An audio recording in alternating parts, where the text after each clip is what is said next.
এবং উপস্থিত রাজধানীর ইঞ্জিনিয়ার্স ইনস্টিটিউট মিলনায়তনে ২৪-এর গণ অভ্যুত্থানে শহীদ সাংবাদিকদের পরিবারকে সম্মাননা প্রদান অনুষ্ঠানের আয়োজন করে ন্যাশনাল এডিটর্স কাউন্সিল। অনুষ্ঠানে হারানো স্বজনদের স্মৃতিচারণ করে আবেগ আপ্লুত হয়ে পড়েন শহীদ সাংবাদিকদের পরিবারের সদস্যরা। আমার যত সন্তান মারা গিয়েছে তাদের হত্যার বিচার কিভাবে যত দ্রুত সম্ভব এগিয়ে নেওয়া যায় এবং যারা আমার জুলাই আহত ছেলেরা আছেন তাদের চিকিৎসার ব্যাপারে এই সরকারের কাছে আমার আবেদন থাকবে যে আপনারা এই ব্যাপারটাকে আলাদা করে দেখবেন। ২৪ আন্দোলনের পর প্রতিদিন দেখা যাচ্ছে প্রেস ক্লাবের সামনে বিভিন্ন জায়গায় এই আন্দোলন সেই আন্দোলন।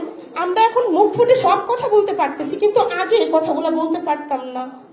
তো এই স্বাধীনভাবে কথা বলার কারণে কিন্তু হচ্ছে আমার সন্তানরা এতিম হয়েছে। তাই এ সময় জুলাই গণ অভ্যুত্থান ও গেল ১৭ বছরের স্বৈর শাসনে সাংবাদিকদের ভূমিকা তুলে ধরে তা মূল্যায়নের দাবি জানান কাউন্সিলের সিনিয়র সদস্যরা। আমরা সারা জীবন, আমরা যতদিন বাংলাদেশে স্বাধীন সাংবাদিকতা থাকবে, আপনাদের স্বামী, আপনাদের সন্তানকে আমরা ভুলবো না। আমরা মাঝে মাঝে যখন দেখি, বিশেষ করে সাংবাদিকতার ক্ষেত্রে আমি বলি, ফেসিবাদের পোষণ যখন আমাদের সরকারের লোকেরা করেন, মন্ত্রীরা করেন, আমাদের বড় কষ্ট লাগে।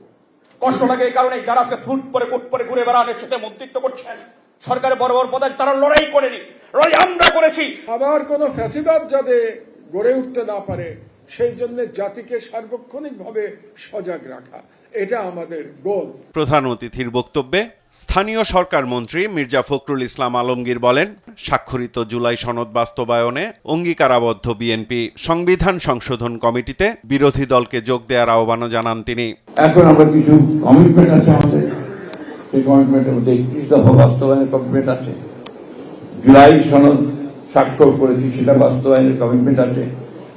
আমরা চেষ্টা করছি এগুলোকে পুরোপুরি বাস্তবায়িত করার জন্য। তো আমার খুব খারাপ লাগে, আমি আমার ব্যক্তিগত অনুভূতির কথা বলছি। আমি যখন দেখি যে কতগুলো বিষয় নিয়ে মানুষকে বিভ্রান্ত করার চেষ্টা করা হয়, আমরা এবার দেখিনি আলোচনার মাধ্যমে পার্লামেন্টের মধ্যে একটা বিষয় আমরা আর পৌঁছাতে পারি কিনা।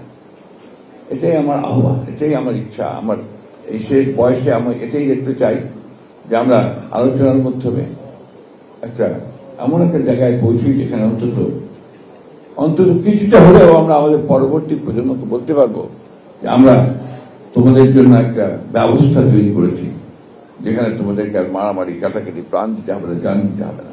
গণমাধ্যম সহ সব প্রতিষ্ঠানে তোষামোদি চলছে উল্লেখ করে মির্জা ফখরুল বলেন, এ থেকে বের হয়ে আসতে বড় ধরনের বিপ্লব প্রয়োজন। এই তোষামোদি, মোশাহেদি, এই জিনিসটা আর দেখতে চাই না। সাইফুল রিপন, দেশ টিভি, ঢাকা।